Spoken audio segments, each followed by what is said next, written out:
Bismillahirrahmanirrahim. Assalamualaikum warahmatullahi wabarakatuh. Bismillahirrahmanirrahim. Bismillahirrahmanirrahim. Bismillahirrahmanirrahim. Bismillahilladzi la yadurru ma'a ismihi syai'un fil ardi wa la fis sama'i wa huwas samiul 'alim. Alhamdulillah alladzi asra bi 'abdihi lailan ilal masjidil haram di Makkah ilal masjidil aqsa fi Palestina. Asyhadu an la ilaha illallah wa asyhadu anna Muhammadan 'abduhu wa rasuluh. Allahumma shalli wa sallim ala sayyidina Muhammad wa ala alihi wa sahbihi ajma'in. Qala Allah Ta'ala fi kitabihil karim, a'udzu billahi minasy syaithanir rajim. Bismillahirrahmanirrahim.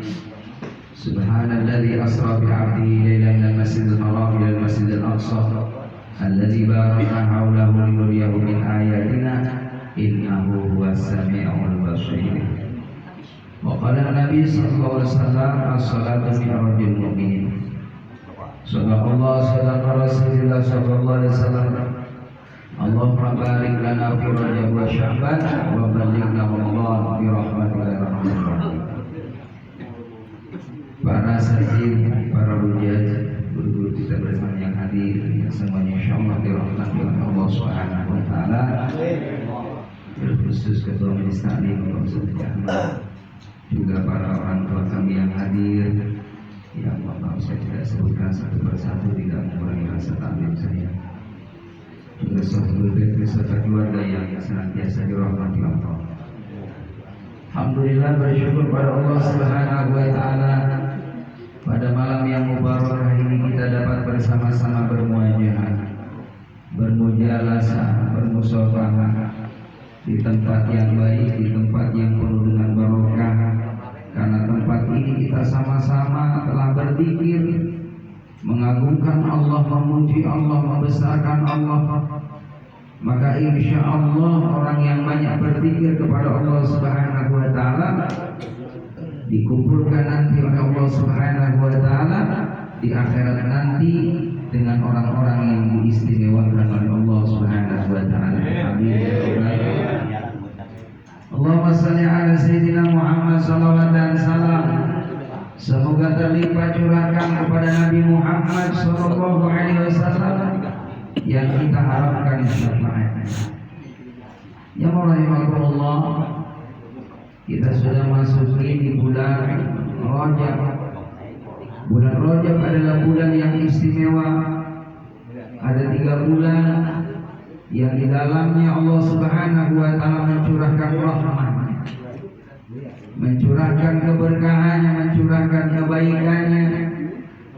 Di bulan Rajab ini bagaimana kita senantiasa diperintahkan oleh Nabi Muhammad untuk banyak-banyak mohon ampun kepada Allah. Karena kalau berbicara masalah kesalahan dan dosa, siapa orang yang gak punya salah dan dosa? Semua orang pasti punya salah, punya dosa, kecuali para Nabi dan Rasulnya Allah yang dimaksud oleh Allah. Kalau kita mohon maaf kalau bahasa Jermannya ya, melek mata gawe dosa. Bahasa Jerman melek mata gawe dosa. Dermayu ya. Melek mata gawe dosa aja. Saya beri. Yang orang yang Allah, kalau saya berdiri kan kelihatan. Ada. Masya Allah. Jamaah rahimakumullah, di bulan Rajab ini diperintahkan oleh Nabi kita Muhammad sallallahu alaihi wasallam banyak-banyak istighfar, mohon ampun kepada Allah. Terutama di bulan ini kalau kita hafal Sayyidul Istighfar, baca doa Sayyidul Istighfar. Saya baca dalam keterangan kitab itu, kalau kita baca Sayyidul Istighfar 3 kali di rumah kita sebelum berangkat, maka rumah kita dijaga sama malaikat. Kendaraan kita dibacakan Sayyidul Istighfar 3 kali, insya Allah kendaraan kita juga dijaga sama Allah. Bini kita juga sama, dibacain sendiri istighfar tapi jaga bini kita Pak kalau dicuekin orang. Ya, apapun itu kalau kita niatkan jamaah rahimakumullah mohon penjagaan kepada Allah, maka Allah pasti akan jaga. Wallahu khairul hafizin. Allah sebaik-baik penjaga. Terutama kita minta sama Allah dijaga imannya oleh Allah. Pak, kita masih mulia, masih dihargai, masih dihormati Pak, karena kita ini Masya Allah masih dijaga imannya sama Allah. Kalau iman kita ini turun jamaah rahimakumullah, lalu kita kegoda yang namanya tiga hal yang bisa menggoda manusia: harta, tahta, wanita. 3T ya, harta, tahta, wanita. Kalau saya nambahin satu lagi T, otak. Otak Pak. Sekarang kan orang benar-benar ya butuh sama kota Pak. Ya HP kalau nggak diisi kota Pak nggak laku. Oh yang kita, Masya Allah. Betul nggak? Ya godaan juga tuh buat kita. Tapi mohon maaf kalau kita punya HP di sekota, harus kita manfaatin yang sebaik mungkin. Dengerin murotal Quran, ceramah agama, bukan TikTok tadi. Ya Masya Allah, kadang-kadang mohon maaf, akhir zaman orang tua ada ide-ide banget Pak. Nenek-nenek pada main TikTok, udah ngompong, dibanggain apanya. Ini akhir zaman persis kejadian Isra Mi'raj begitu Pak. Nabi Muhammad ketika berangkat Isra Mi'raj jamaah rahimakumullah dipanggil tuh sama nenek-nenek. Nenek-neneknya jamaah rahimakumullah pakai perhiasan, gelangnya sampai sesikut. Masalah keren banget Pak, mohon maaf, kita juga kayaknya kagak bakal nampak orang nenek-nenek pakai emas Pak, masih sikut, ya sesikut ya. Cuma kan kita cuma demen nama apanya Pak, emasnya doang, ompongnya udah tinggal. Yang orang yang ngomong nenek-nenek tadi pakai perhiasan penuh tubuhnya, palunya Masya Allah luar biasa, gelangnya cincinnya penuh, ya. Pakai perhiasan duniawi. Nabi Muhammad dipanggil itu sama nenek-nenek tadi, ya Muhammad, ta'al ya Muhammad, kesini Muhammad, ungguri lihat aku ke belakang ya Rasulullah, ya Muhammad, tengok aku ya Muhammad. Ya rahimakumullah, untung Nabi Muhammad kuat iman, mengabaikan panggilan wanita tadi. Kata malaikat Jibril, untung kau Muhammad nggak nengok. Emang kenapa? Tadi yang manggil-manggil itu adalah ya wanita yang simbol dunia, bahwa dunia ini udah tua Pak. Dunia udah tua, tadi nenek-nenek itu gambaran dunia. Tapi walaupun dunia ini udah tua, orang banyak pada demen sama dunia. Sampai kapan? Yang rahimakumullah hatta zurtumul maqabir, sampai kita ini masuk ke liang kubur Pak. Baru kalau mulut kita kesumpel amat-amat, baru udah putus demen sama dunia. Jamaah rahimakumullah, tapi bagi orang-orang yang senantiasa paham dengan dunia, maka dunia ini jadikan wasilah perantaraan bagaimana untuk mencapai keselamatan yang abadi, yang hakiki di akhirat. Bukan kita nggak boleh demen sama dunia hadirin, tapi dunia ini hanya sekedarnya. Kalau kata Imam Ghazali, dunia ini ada di tangan. Kalau di hati ini adalah kebesaran Allah Subhanahu wa Ta'ala. Kecintaan kita kepada Allah itulah cinta yang abadi hadirin, yang nanti bakal kita berjumpa dengan Allah. Tapi dunia ditinggal, kesenangannya cukup hanya semasa hidup di alam dunia. Kita jadi orang kaya berapa lama sih hadirin? Ya kan, jadi orang kaya, rumah kita tingkat, mohon maaf. Berapa lama kita nempatin rumah tingkat? 70, 80, paling 100 tahun. Itu pun 100 tahun mohon maaf sudah tidur di tempat tidur karena sakit hadirin. Mudah-mudahan kita panjang umur, jangan sampai sakit, amin. Boleh umur usia 150 tapi sehat terus jag-jag kayak 17 tahun. Amin. Mantap. Iya, lalu kita minta sama Allah. Usianya mah Masya Allah 120 tahun Pak, tapi Masya Allah kelihatannya muda terus. Bener. Iya, kalau pengen awet muda Pak, mohon maaf hadirin, banyakin rajin senyum, jangan remut. Orang kalau remut tuh rupanya hati. Tapi kalau kita nyengir nih, senyum nih, Masya Allah, udah begitu kelihatan banyak duit kalau sering ketawa. Bener, tapi kalau meremut aja di pojok hadirin kelihatan lagi tipis dompetnya. Ya, makanya udah happy aja deh hidup nih. Tunjukin ke orang lain kita ini senang. Ke orang lain nggak tahu kalau kita lagi susah. Dan mohon maaf, nggak perlu orang lain tahu kalau kita susah, nggak perlu. Ceritain yang indah, ceritain yang baik. Karena cerita yang baik, omongan yang baik jadi doa. Namun nanti udah begitu. Baik orang yang badan nih sakit lagi tinggi gitu kan, gimana? Malam ini gimana sehat? Sehat. Sehat terus jebut. Ya, daripada kita jujur bang, aduh, kamu itu di 2 hari. Oh, alhamdulillah sehat. Insya Allah Pak, walaupun dalam kondisi Bapak diuji sakit gigi, Bapak dulu di pengajian minta sama Allah, siapin air putih, minta sama Allah, ya Allah semoga penyakitku diangkat ya Allah. Insya Allah dikabul doanya oleh Allah. Amin ya Allah. Begitu hadirin, baik sangka aja kita sama Allah, nggak boleh buruk sangka, baik sangka aja. Kembali hadirin, bahwa di bulan Rajab ini adalah bulan bagaimana banyak kita mohon ampun kepada Allah Subhanahu wa taala. Ada zikiran tuh Pak di bulan Rajab ini ya, didawamkan Pak. Diamalin selama bulan Rajab, Sya'ban, Ramadan, ini doanya udah masyhur. Doanya insyaallah Bapak-bapak udah pada hafal. Yang hafal. Yang belum ya belum. Ya kan? Allahumma barik lana fi Rajab wa Sya'ban wa balighna. Yuk bareng-bareng. Bismillahirrahmanirrahim. Allahumma barik lana fi Rajab wa Sya'ban wa balighna Ramadana. Gampang kan Pak? Udah ujungnya Pak, Ramadan. Allahumma barik lana, ya Allah berkahi kami fi Rajab, di bulan Rajab. Kenapa bulan Rajab kita minta berkah? Bulan Rajab itu Rajab ada 3 huruf, rohnya bermakna rahmatullah. Di bulan Rajab itu bulan yang penuh dengan rahmatnya Allah. Apalagi Pak Ustaz kalau masuk bulan Rajab biasanya mohon maaf, rahmat aja. Udah gak bakal putus-putus besok kayak malam. Kulkas ada isinya terus penuh, walaupun air itu hilang.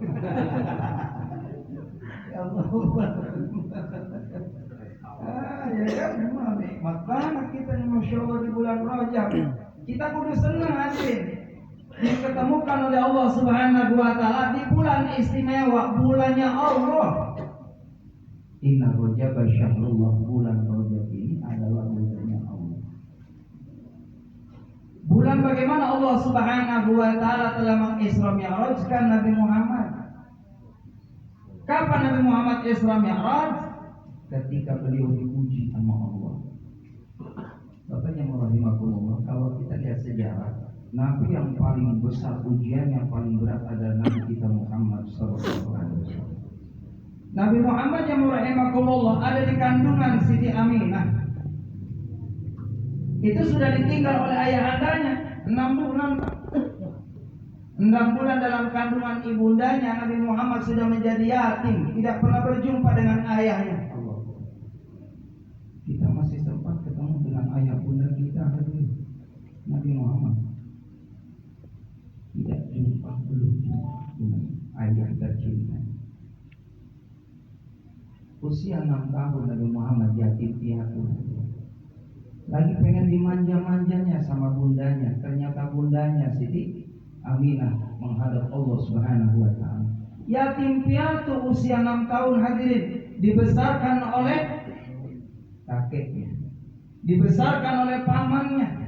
Subhanallah, dengan penuh kesabaran Nabi Muhammad dari masa sejak kecil, masa remaja sudah prihatin hadirin. udah menggembala kambing, dapat upah, hadirin dikumpulin sama Rasulullah, nggak mau ngerepotin orang lain, pekerja keras Nabi Muhammad. Yang istimewanya ketika Nabi Muhammad masa kecilnya sedang bermain dengan putranya Halimatus Sa'diyah. Lalu ada seorang yang tidak dikenal oleh Rasulullah SAW, lalu dibawa Nabi Muhammad di belakang batu yang rahimahullah, dada Nabi Muhammad dibelah. Siapa yang belah? Malaikat Jibril alaihissalam.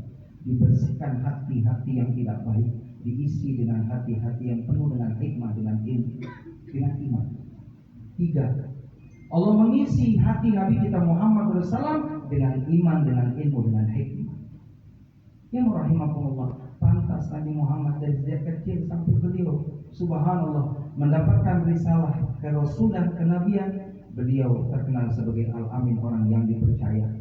Bahkan Nabi kita Muhammad SAW belum pernah sedikit pun ada marah dengan orang lain. Semua sahabat menyaksikan, termasuk ada sahabat Anas bin Malik, 13 tahun beserta Nabi Muhammad Rasulullah SAW hidup bersamanya. Kata sahabat Anas, aku belum pernah Nabi Muhammad melihat, aku melihat beliau marah sedikit pun belum pernah. Selalu beliau Masya Allah menunjukkan sifat yang sangat santun, sangat ramah, sangat penyayang yang rahimakumullah. Tidak sedikit cerita bagaimana Nabi Muhammad dicela, dihina, dicaci maki hadirin. Yang lebih istimewa kita punya Nabi beda dengan Nabi dan Rasul yang lainnya. Kalau Nabi dan Rasul yang lainnya kalau sudah marah terserah ya Allah, umatku mau diapakan saja. Diazab oleh Allah karena Nabinya kesel, Rasulnya kesel. Tapi Nabi Muhammad Sallallahu Alaihi Wasallam berharap di kota Taif ini ada saudara. Kali gitu kan diterima di saudaranya di kota Taif. Ternyata Abu Jahal sudah menyokong orang-orang yang ada di Taif. Dari kalangan orang tua, bapak-bapak, ibu-ibu, remaja, dewasa, termasuk anak kecil, dibayar oleh Abu Jahal, Abu Lahab, disiapin batu, dikasih tahu nanti kalau Muhammad lewat, lempari Muhammad. Yang rahimakumullah, Nabi Muhammad datang ke kota Taif, berharap disambut, tapi sebaliknya bukan disambut, tapi disambut. Semua orang tua, bapak-bapak, ibu-ibu, kakek-kakek, nenek-nenek, ibu-ibu, remaja, dewasa, anak-anak, semua nyambitin baginda Nabi Muhammad Sallallahu Alaihi Wasallam. Tubuhnya tidak sedikit keluar darah sampai bercucuran darah. Nabi mencari tepian, bernaung di bawah pohon kurma. Beliau jatuh pingsan hadirin. Nabi Muhammad jatuh pingsan karena banyak darah yang keluar. Malaikat Jibril alaihissalam turun yang rahimakumullah, ya Muhammad, apa yang kau mau Muhammad? Kalau memang ini di kota Taif ini ingin bunuhnya, aku balikkan ke kampung ini agar semua tidak ada sisa satupun, biar mati karena menyakiti hatimu. Bagaimana kalau engkau mau seperti itu ya Rasulullah? Kata Nabi Muhammad, jangan jadi itu. Aku tuh diutus di muka bumi ini bukan menjadi orang yang suka balas dendam dengan orang lain. Tapi bagaimana aku berharap nanti saat ini bolehlah mereka orang tuanya benci kepadaku, bolehlah saat ini mereka sangat tidak suka kepadaku, tapi aku penuh dengan keyakinan berharap pada Allah 10 tahun, 100 tahun yang akan datang. Bagaimana kota ini mendapatkan hidayah dari Allah Subhanahu wa Ta'ala? Bagaimana kota Taif ini semuanya beriman kepada Allah, beriman kepadaku sebagai Rasul Allah Subhanahu wa Ta'ala. Ternyata doa Nabi Muhammad dikabul oleh Allah Subhanahu wa Ta'ala.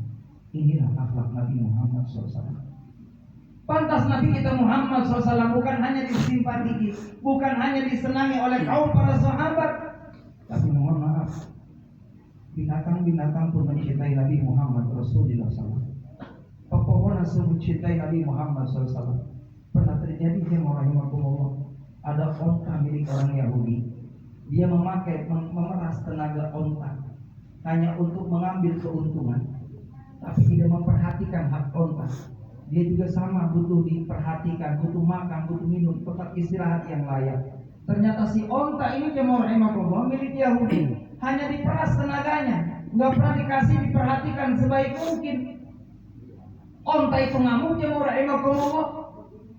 Panggillah pawang-pawang jemaah yang dimuliakan oleh Allah Subhanahu wa taala yang bisa melunakkan daripada onta. Tidak ada satupun onta yang mampu melunakkan daripada onta yang sedang marah itu. Lalu Nabi lewat, hadirin jemaah rahimakumullah. Nabi menghampiri onta itu dan berbisik kepada onta, "Dibelai itu onta. Kenapa kau marah?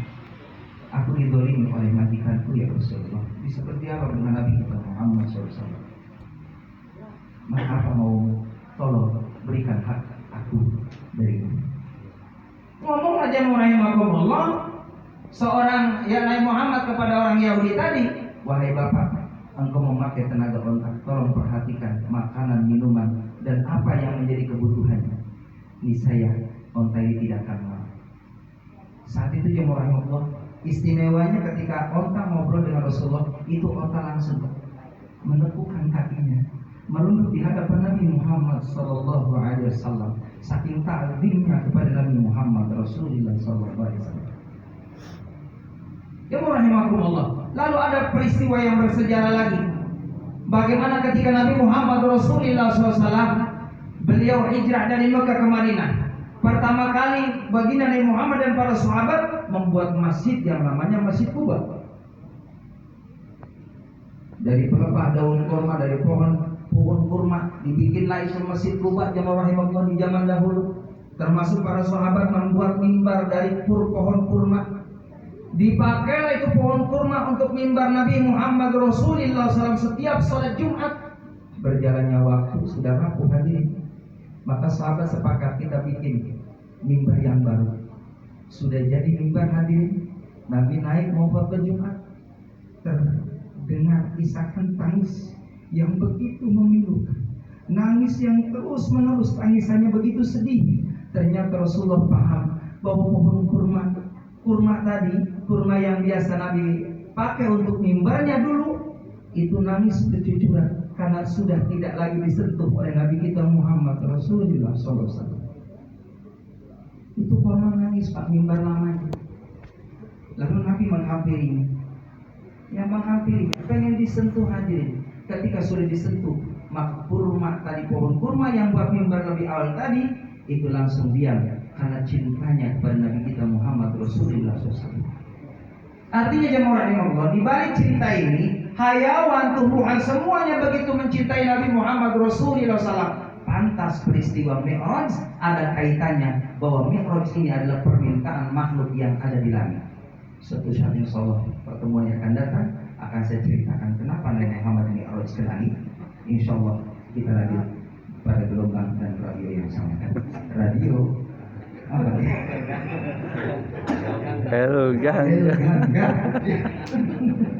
Baik jemaah yang dimuliakan oleh Allah Subhanahu wa taala. Tapi ceritanya kan lama Pak. Nabi Muhammad harus ketemu dulu gitu kan dengan para anbiya wal mursalin di Masjidil Aqsa jadi imam.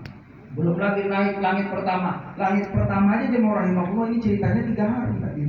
Makanya jadi sudah berikutnya. Karena saya udah nggak nahan lihat tulisan lagi. Itu saja yang dapat saya sampaikan. Mohon maaf bila itu. Assalamualaikum warahmatullahi wabarakatuh. Waalaikumsalam.